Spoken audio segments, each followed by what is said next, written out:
semua. Kami daripada unit Bahasa Melayu 1/3 ingin membentangkan situasi berikut.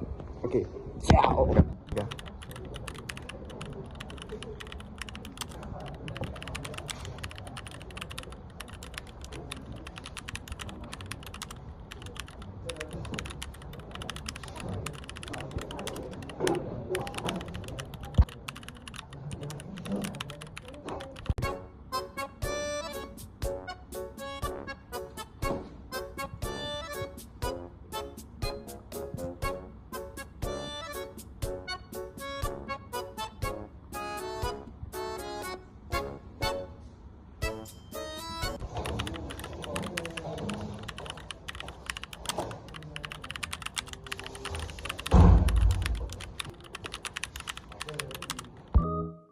Jadi, berdasarkan situasi tersebut, apakah jenis kesantunan berbahasa yang terlibat?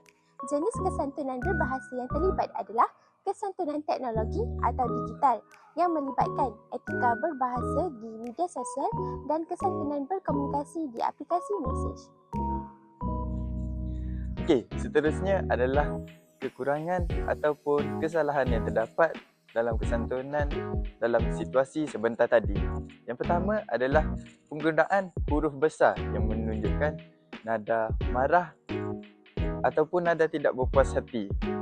Contoh ayat adalah malas aku. Macam tu. Okey, yang seterusnya adalah penggunaan emoji yang tidak berpuas hati. Contoh emojinya muka seperti itu. Jadi itu dapat menunjukkan perasaan tidak berpuas hati terhadap kawan yang telah memberikan mesej tadi. Okey, ciao. Baiklah, kita beralih kepada soalan yang ketiga. Apakah kesan komunikasi tersebut terhadap individu dan situasi?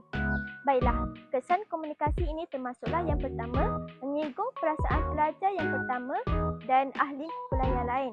Yang kedua, mewujudkan suasana yang tegang dan tidak harmoni dalam perbincangan tersebut.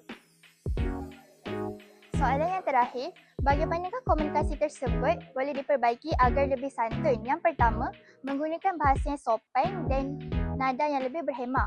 Dan yang kedua, memberikan alasan secara baik jika tidak dapat menyertai perbincangan tersebut. Contoh ayat yang lebih santun ialah, maaf saya sibuk sekarang, boleh kita bincang pada masa lain?